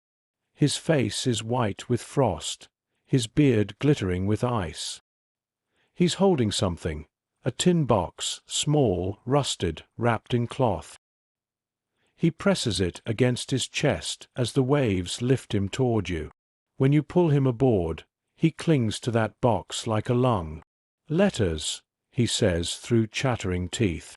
"From the last convoy." You help him sit. He opens the lid. Inside, pages, folded, stained, sealed in wax. They smell of oil, salt, and somebody else's life. He laughs once, a cracked sound. "Thought I'd save them." Then he faints. The rescue ship, HMS Lotus, arrives 2 hours later. Her deck is crowded with men who all look like versions of the same ghost. They're handed mugs of coffee that steam but never warm their hands. A medic moves down the line with a flashlight, checking eyes. Name, rank, ship. The answers fall apart halfway through. He stops writing. Reed, transferred again for his good ear, stands beside the medic. He asks, "How do you tell if someone's alive out here?" The medic says, "If they answer, they're not." Reed doesn't ask what that means. He spots the tin box by the stove. Whose is that? The medic shrugs. Belonged to one of the frozen ones. Letters from somewhere. We'll send them home when we can find the names. Reed opens the lid and reads the first line of the top letter. "My dearest Anna, the sea is quieter today. I almost trust it again." He closes it carefully. "Don't," says the medic. "They belong to the living." Reed nods, but he's already memorized the line. Far below, a U-boat watches the same wreckage through a periscope fogged at the edges. Ritter keeps his hands steady on the controls, though his stomach turns at what he sees. He speaks softly, almost to himself. "Too many. Always too many." The captain says nothing. Orders from Berlin are clear. Conserve torpedoes, observe, report. But even that feels like cruelty now.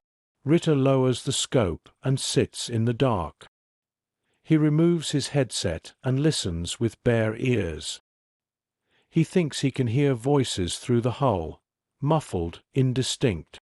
The captain lights a cigarette, passes it over. They share the glow without words. On the Lotus, Reed finishes logging survivors. The tin box sits beside him. He wants to open another letter, but doesn't. Instead, he writes in his notebook. Found words frozen harder than the men who wrote them. Don't know which to mourn first. He closes it as the captain calls for full speed south. Engines cough, then find their rhythm. The ship begins to move again, carving through a thin film of ice that breaks apart like memory. The rescued men sleep where they sit.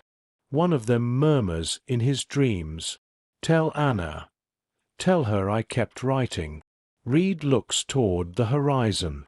He doesn't know who Anna is. He only knows the sea will keep the message longer than any of them could. That night, a green glow returns to the sky. The aurora shimmers like forgiveness pretending not to be.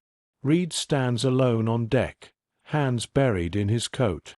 The wind combs through the antenna wires, humming an old, half-forgotten hymn. He opens the tin box and removes one letter at random. It's addressed to no one. The handwriting is crooked, hurried. If you find this, you are proof that someone listened. He folds it back into the box and seals the lid. Then he lowers it into the sea. It floats for a moment, catches a beam of aurora, and disappears. Reed whispers into the wind. Message received. Part 3. The Long Road South. The sea remembers how to be water again. Ice loosens its hands from the rails. The air warms by a degree that feels like mercy. What's left of the convoy leans south, masts thin against a sky that has set its jaw in pale blue. You're on the afterdeck of HMS Lotus. Engines purr instead of argue. The ship moves with a tired grace, a dancer after curtain call, still hearing music that isn't there. Behind you, the wake folds closed almost politely, as if the ocean were embarrassed by last night. The rescued men sleep where sleep found them, on coils of rope, under benches, against bulkheads that thrum a gentle, steady lullaby. Every few minutes a hand twitches, a mouth forms a word the body refuses to say aloud. A mug rolls, a spoon rings once, a gull calls and thinks better of the sound. Reed sits with the logbook open but unwritten. He places the pencil across the seam and lets the ship do the thinking. The tin box is gone to the sea. What it carried remains in his pocket as a weight no scale can read. He replays the line he memorized, "The sea is quieter today," and wonders if that's how forgiveness begins, with volume, not with reason. At noon, the horizon discovers color. Blue peels itself from gray. Sunlight chips itself into coins on the water. Even the cold seems reusable, as though the air might be willing to try again. Convoy bearing steady, the signalman reports, voice unconsciously softer. In the wheelhouse, the captain stands with his cap in his hands, hair flattened by months of weather. He nods at nothing in particular. Keep it so. The words land in the room and settle like birds. A trawler limps past on the port side, her paint scabbed by salt, her rails tattooed by the winter just departed. Men wave. You wave back. No one shouts across the water. Language has been through enough. The radioman breaks the truce with a sound like rain captured in copper. Traffic from Admiralty, sir. Routing change.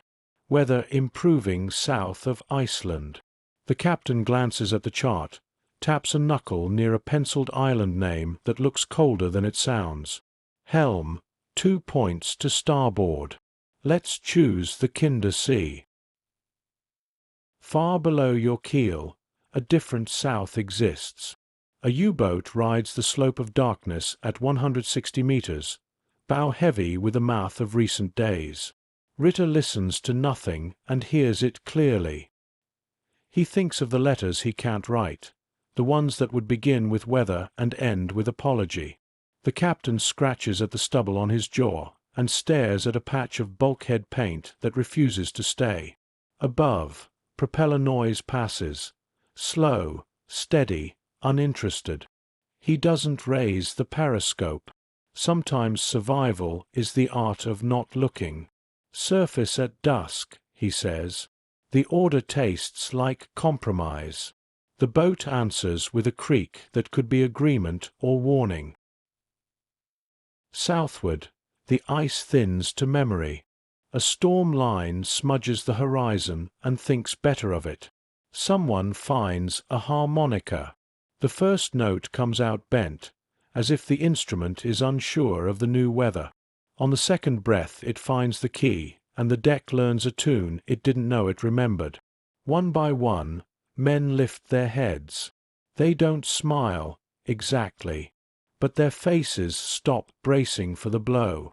A kettle sings, an honest whistle with no code inside it. Reed pours 2 mugs and brings one to the bridge.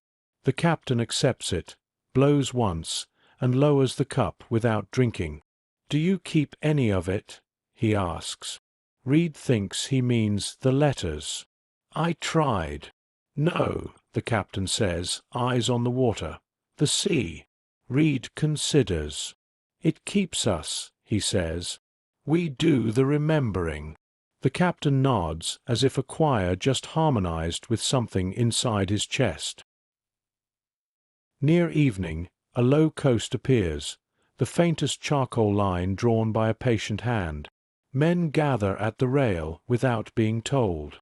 They watch land become a fact. Someone mutters, "Didn't think it still existed." No one corrects him. Fishing boats cross the mouth of the bay, ordinary as breathing. The convoy gives them a wide berth, as though afraid to touch anything that hasn't been ruined. Harbor lights wink on, yellow, domestic, indecently warm. The smell changes, tar, kelp, coal, bread you can name. The Lotus eases alongside a pier that remembers her. Lines fly. Knots hold. Engines let go of their work the way a man lets go of a prayer he no longer needs to say. On the quay, dock hands move with the grace of people who believe in tomorrow. A woman in a red scarf counts heads with her lips. A boy points at the ships and doesn't know what he's pointing at. No one tells him. The survivors go ashore in a slow file, boots heavy, eyes lighter. A clerk with a clipboard asks the proper questions and apologizes with his handwriting. Names are spelled the way the sea permits them to be spelled today. Reed lingers at the top of the gangway. He looks back at the water, which looks back at nothing. He touches his pocket, the page he kept, the line he didn't write. He tells himself he'll mail it. He knows he won't. Night gathers kindly for once. The harbor water holds the stars without argument. Somewhere in town a door closes softly. A radio plays a love song that has survived the censorship of grief. You walk to the end of the pier and stand where land fails. Wind combs the dark. Ropes creak like old instruments tuning themselves to quiet. Out beyond the breakwater, the ocean waits, patient, immense, briefly at peace, as if the world has earned a breath. You take one too. It tastes of coal smoke and salt and something almost sweet. Behind you, footsteps. The captain stops at your shoulder. "We'll sail again," he says. "Of course," you answer. He nods. "Then we'll listen again." He touches the rail once, a small ceremony without audience, and walks back toward the light. Ahead, the open water thickens into night. Between here and there lies every wreck and every mercy you've learned to name.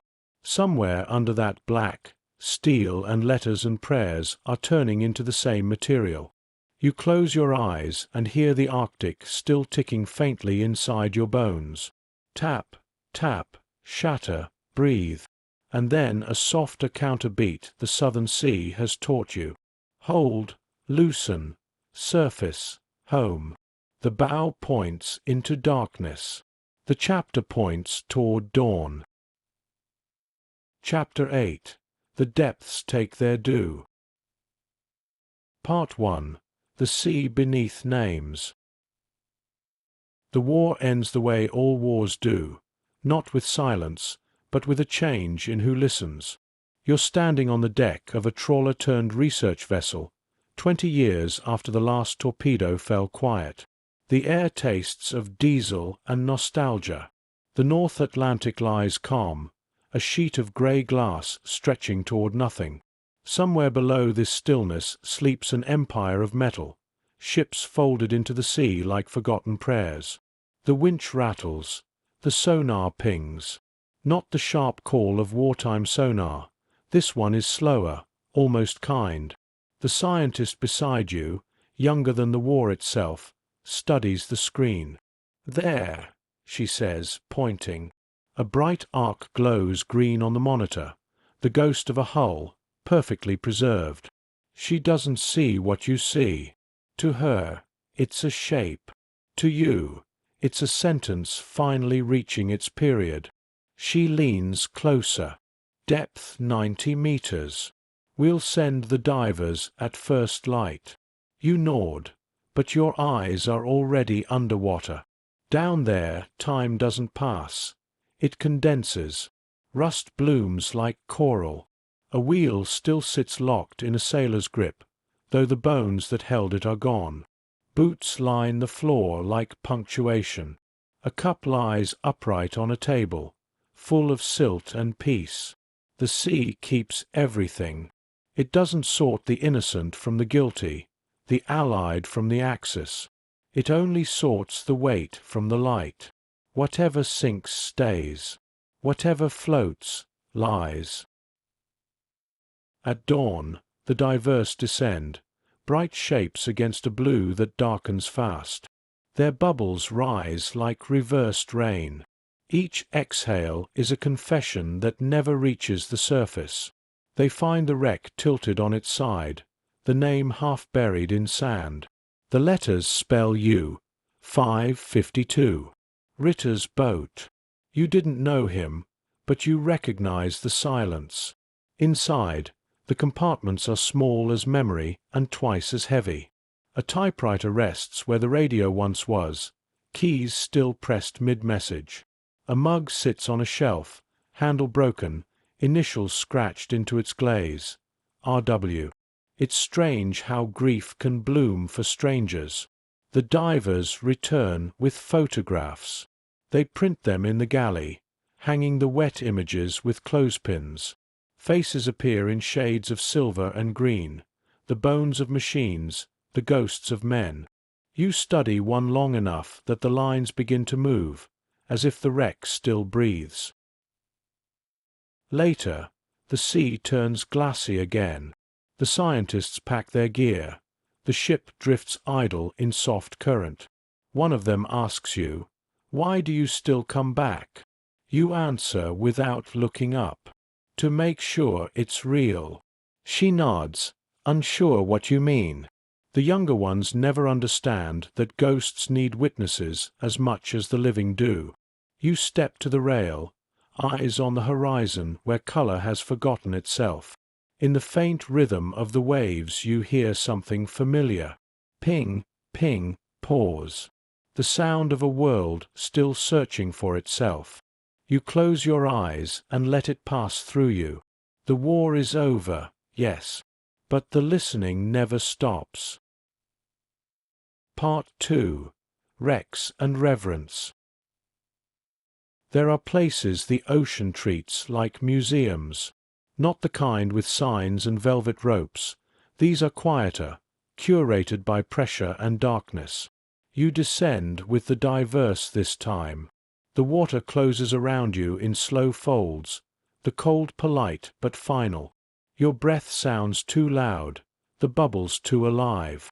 The light from above fades from silver to green to a color without a name. At 30 meters, there is no more sky, only direction. The first wreck looms out of the gloom like a city dreaming of itself. The bow rises at an angle, its metal skin softened by rust, barnacles, and decades of forgiveness. The letters on the hull are ghosted but legible. Whitby Star. You reach out, fingertips grazing the edge of memory. The steel is rough, flaking, alive. The current hums through the gaps like a slow organ note. Inside, the corridors are narrow, the light from your torch painting everything in shades of yesterday. A kettle still hangs on its hook. A locker door swings with the lazy rhythm of tide. In one cabin, a photograph clings to the wall. 2 children, faces blurred by salt. No one here to remember them, but the sea has kept the gesture intact. You pass through what was once the mess. A plate still sits on the table, fork beside it. In the corner, the ship's bell lies half buried in silt. You brush away the sand and it rings once, faintly, the note dissolving into the water. For a second you hear it as music. Then it's gone. Outside again, the wreck stretches along the seabed, half swallowed, half whole. Fishes weave through doorways. Anemones bloom where engines used to burn. You realize the sea hasn't destroyed this place. It has completed it. What war started, the water finished, neatly, kindly. Your gauge ticks down. You start the slow climb toward air, the wreck fading below like a memory learning to sleep. At the surface, the ship rocks gently. The air feels too warm, too bright. The divers haul themselves aboard, each quieter than before. No one speaks while the captain marks the coordinates. He writes them small, careful, as though the numbers themselves might bruise. That evening, the team gathers in the galley. Coffee, wet clothes, soft light. Someone spreads the photographs on the table. Hands reach out, tracing shapes of rivets and ropes and silence. No one says beautiful, but everyone thinks it. One of the scientists, Margaret, grey-haired now, places her hand over a photo of the bell. "Do you hear it?" she asks. You listen. There's only the hum of the engine, the distant slap of water against hull. Yes, you lie. Always. She smiles, and for a moment she's young again, headset on, listening to a war-end one sound at a time. Later, you walk alone to the stern. The sea glows faintly under a waxing moon. You think about all that metal below you, all that waiting. The ocean doesn't mourn, it archives. Each wreck another entry in a catalogue no one will ever finish. You lean on the rail and whisper, "We remember." The words sink, invisible, joining the long line of voices that learn to speak in echoes. Far out, a buoy clangs once, a single note carried by the wind. The sound travels, low, patient, eternal. It's impossible to tell whether it came from above or below. Part 3. The Weight of Silence. By the time you reach land again, the ocean feels like a language you once spoke fluently and now only dream in. The docks are busy, cranes swinging, gulls arguing, the ordinary noise of peace pretending it's always been here. But beneath it all, you can still hear the hum, low, constant, the sound the sea makes when it remembers. You find yourself walking toward the memorial by the harbour, a circle of stone inscribed with names that seem both endless and insufficient. People move quietly between them. Families, students, a few old sailors leaning heavier on their canes than they mean to. No music, no speeches, just wind and water. You trace one of the names with your finger. The letters feel colder than the air. You don't know him, Matheson, Art, but you remember his laughter, or someone's like it. The faces blur together.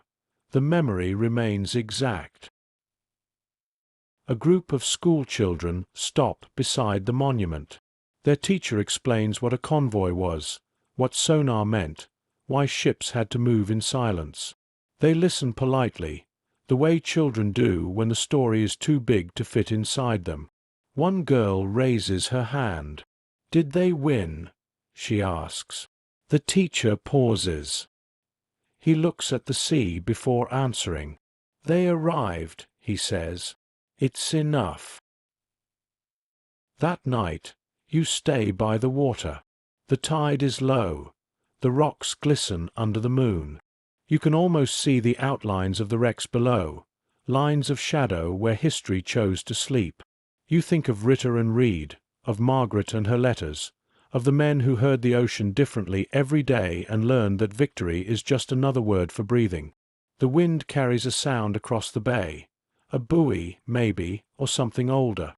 It's a single tone, deep and resonant, neither mourning nor celebration. You close your eyes and let it pass through you, and in that instant, the distance between living and lost collapses. The sea has taken its due, but it hasn't taken everything. What remains is the listening, the echo that answers back, the proof that they were here, that we are still. Part 4. The Surface. The ship turns homeward, engines low, wake soft enough to disappear between heartbeats. Behind you, the sea is already erasing its own handwriting. The coordinates of every wreck slide back into the arithmetic of tides. You stand at the stern, watching the horizon lift itself out of the water. The sky is pale silver, the kind that doesn't decide between night and morning. Salt gathers on your lips. The taste is memory trying to stay useful. Margaret joins you, coat buttoned wrong, hands in her pockets. She squints at the glow on the horizon. "Hard to tell where the sea ends anymore," she says. You answer, "Maybe it doesn't. Maybe it just changes depth." She nods, half smile, half tremor. "Depth suits memory," she says. "It keeps it quiet." Below, the sonar hums, no longer hunting, only mapping. Each ping is slower now, almost contemplative. The ocean replies in kind, its echo softer, like two old friends repeating a secret they both already know. In the galley, the crew sort through the day's finds. Bottles turned to sand, fragments of porcelain painted with blue windmills, a dented brass compass whose needle still argues with gravity. Every piece gets logged, labeled, stored, tiny proofs that time can be catalogued. You hold one in your palm, a button carved from bone. Its holes are still threaded with salt. You imagine the uniform it once closed, the hand that once closed it. The sea has polished it smooth, memory simplified to shape and touch. The captain walks past, notes your hesitation. He says, "Take it if you like." The sea's had its share. You slip it into your pocket, not as a trophy, but as punctuation. Evening settles. The light stretches thin over calm water. The engines drop to idle, just enough motion to keep the horizon breathing. You lean on the rail beside Margaret. The clouds are low and pink, their reflections folded neatly beneath them. She points toward the west. "Tomorrow we'll be back in harbor. Papers, reporters, questions." You nod. "They'll want facts." She smiles. "Facts are easy. It's the quiet they won't understand." The last ping of the day rolls out across the water, slow as prayer. Its echo returns after a long pause, steady, warm, final. Someone below marks it in the logbook. End of survey, 1847 hours. Night takes over gently. The sea glows faintly in the dark, a pulse under glass. The crew drift to their bunks, the scientists to their notes. You stay a little longer on deck. Above you, the stars reform their old constellations, the same ones sailors once used to measure distance and courage. You look up and think, we've mapped everything except peace. The wind carries a single familiar rhythm across the water. Ping, pause, ping. This time, you don't listen for meaning. You just let it be what it is. The sea breathing. Chapter 9. The Codebreakers and the Decoys. Part 1. The Quiet War. The war's last victories are fought on paper and airwaves. You're standing inside a radio hut perched on the Cornish coast, 1944. The walls are lined with charts that smell of dust and damp tobacco. A single lamp hangs low over the operator's table, turning cigarette smoke into mist. Outside, the ocean hammers cliffs in slow applause. Inside, everything is made of patience. The men here no longer chase ships, they chase patterns. Every burst of Morse, every pause in a German transmission, every change in signal strength, it all becomes a fragment of a story only machines can tell. And at the center of it all, Bletchley Park still hums, its machines rotating through possibilities like priests reciting names of the lost. Margaret sits at her desk again. The war is older now. So is she. Her hair pinned back, her fingers calloused from paper cuts, she feeds another strip of cipher into the machine. The rotors spin, the lights blink, the clatter begins. She no longer watches it, she listens. The machine has a rhythm she knows by heart, like the sea breathing through steel.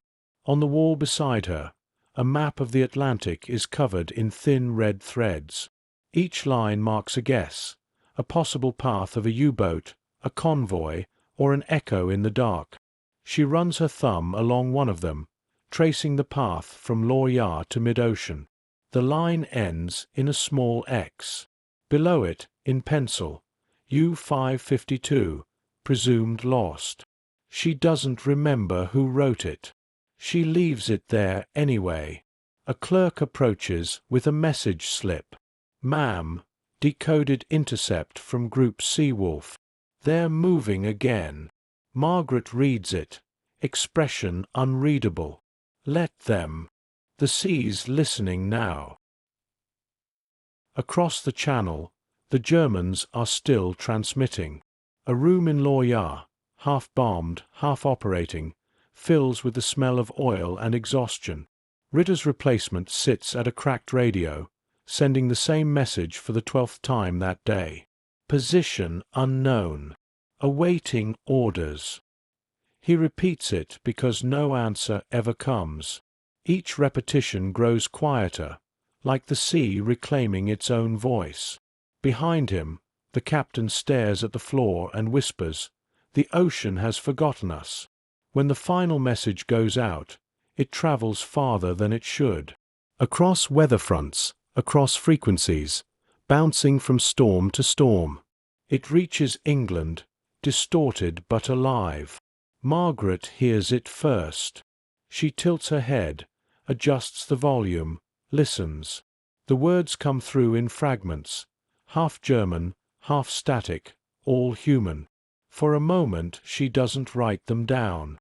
She just listens, as if it might be someone she once knew.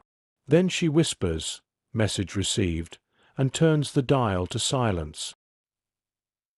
In London, the codebreakers' work becomes strategy, then history, then rumor.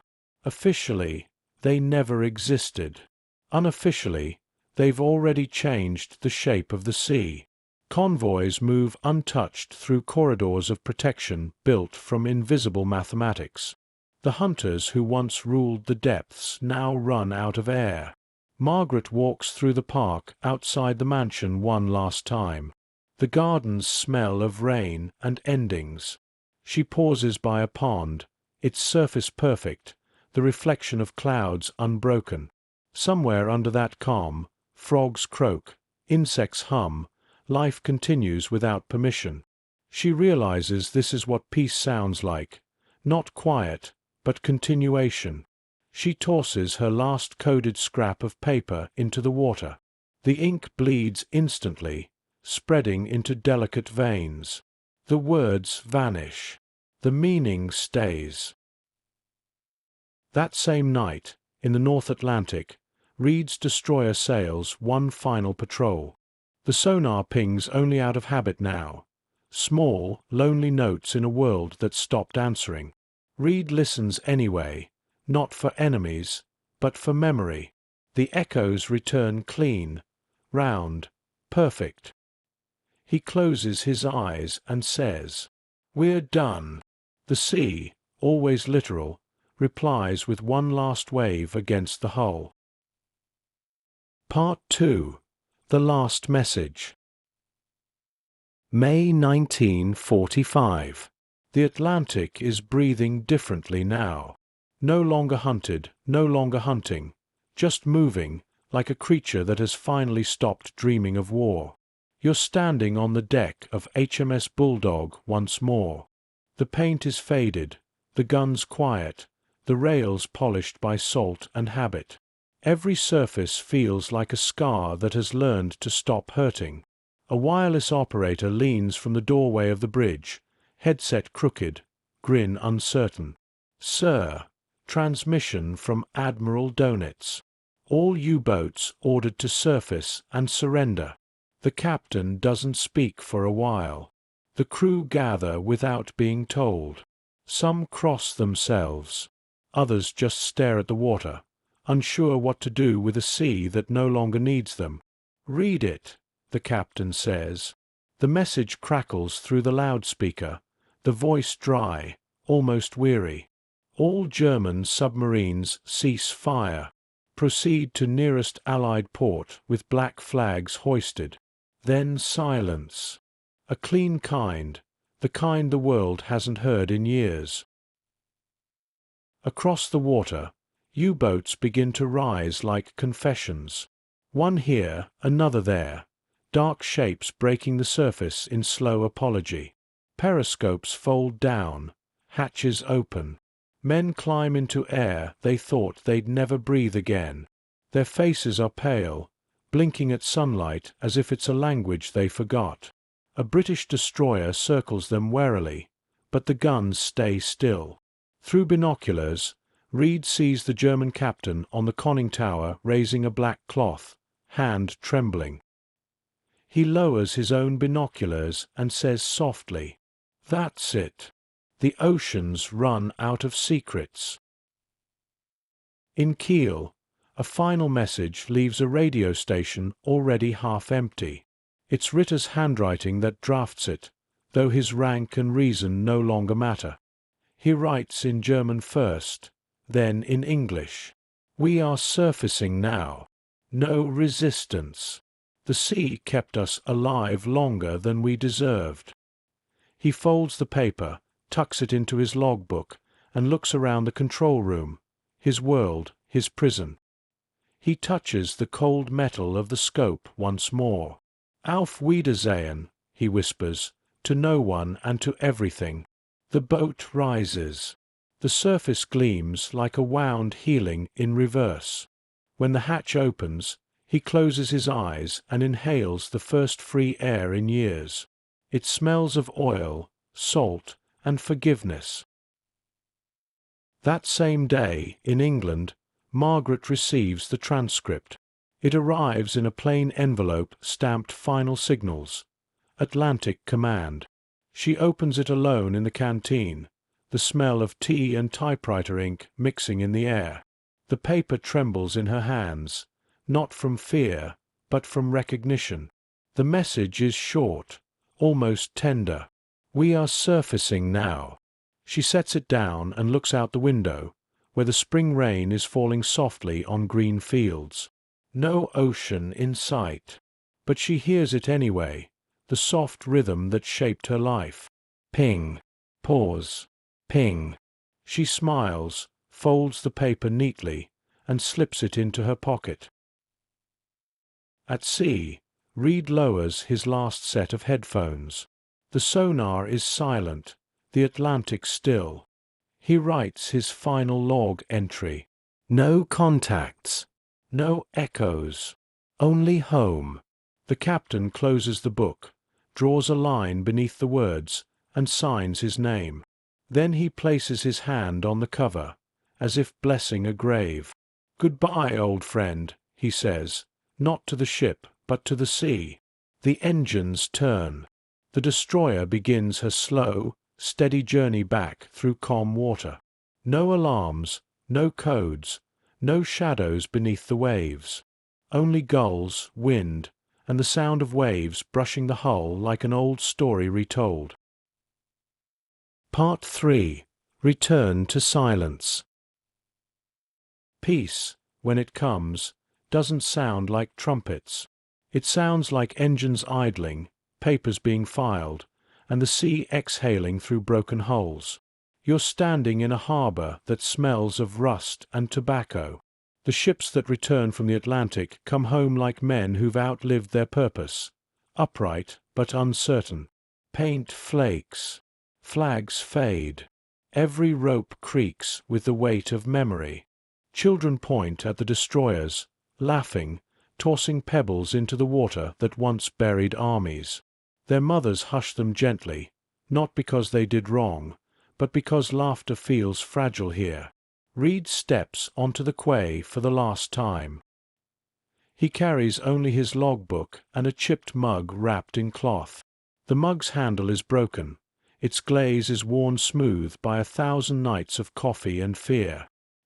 He sets it on the railing beside him. Steam from the harbor rises, curling around it like ghosts learning to breathe again. The captain joins him, cap tucked under his arm. Feels quiet, doesn't it? Reed nods. Too quiet. The captain smiles without humor. There's no such thing. They watch as dockworkers begin dismantling the sonar sets, coils of cable and steel, dismantled heartbeat of the war.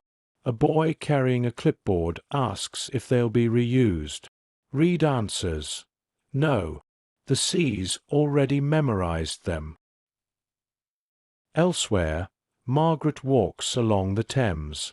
Bletchley Park has closed its doors. The buildings stand silent, windows shuttered, gardens untended.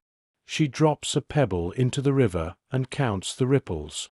They travel outwards, fade, and reform into calm. She imagines sound moving the same way across the Atlantic, messages long dissolved still echoing faintly inside the water. From her pocket, she takes the final transcript. We are surfacing now. She folds it one last time and releases it into the current. It floats for a moment, then sinks, vanishing into the grey beneath London's bridges. Message received, she whispers. Years pass. The war decays into story. Fishermen snag twisted metal in their nets and mutter quiet prayers before cutting it loose. Divers return with brass fittings, photographs, sometimes bones.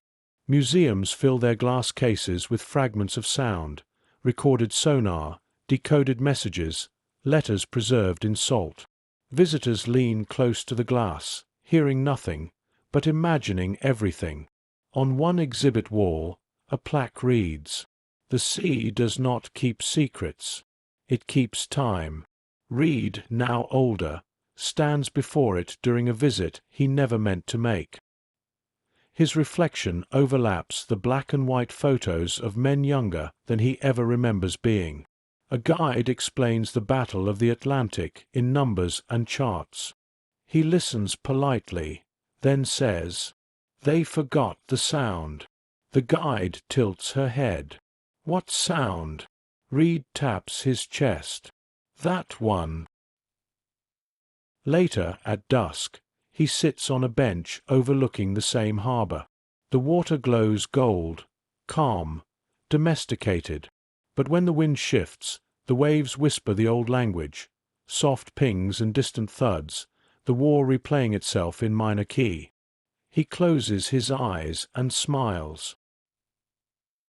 Far out at sea, on a calm night, sonar buoys still float. They send their signals down into the dark, patient, tireless. Somewhere below, echoes return, reflections of reflections, ghosts of ships long gone. The machines record them as data. The sea records them as song. The last entry in the ocean's log is simple. All accounted for. Then, as it always does, the Atlantic turns over and begins again. Epilogue. Beneath the Atlantic silence. The sea does not speak. It remembers. You're standing at the edge of the Atlantic once more. The air smells of salt and stories. The horizon swallows everything human, just as it did 80 years ago. Waves fold and unfold with the rhythm of breathing, not yours, but the ocean's. Beneath you lies a continent of wrecks, ships, bones, metal, dreams. Some rest upright, proud as cathedrals. Others sleep on their sides like tired giants. They no longer fight the tide. They are the tide. Divers still go down. Tourists still lean over museum rails. Writers still try to find the right word for silence. None of them are wrong. None of them are right. Because beneath the numbers, beneath the history, beneath the years, there's only one truth. The sea keeps its dead and its echoes with equal care. At dusk, you walk along the shore. The light turns copper, then fades to smoke. Far out, buoys blink. Patient, pulsing, keeping time for ghosts. The wind hums low across the breakers, and in that sound you can still hear it. The faint, methodical heartbeat of sonar. The code of men who listened until the world went quiet. If you listen closely, the pings are still there. Slow, distant, steady. Ping, pause, ping. The ocean answering itself. You sit on a rock, watching waves collapse into foam. Somewhere behind you, a radio crackles. Maybe a fishing boat, maybe the past. The voice is soft, half swallowed by static. You catch only fragments. Position unknown. Returning home. The sea folds the words and carries them away. You don't need to follow. The meaning has already arrived. The sky darkens, stars uncoil above the water, the same constellations that once guided convoys through fear and frost. You look up, then down, and realize they're reflected perfectly in the waves. The heavens and the depths, one endless mirror. The war is gone, but the reflection remains. You breathe in the salt, slow and full. The night presses close, patient as understanding. You whisper, "Rest easy. We're still listening." The sea does not reply. It doesn't have to. You're listening to echoes of war.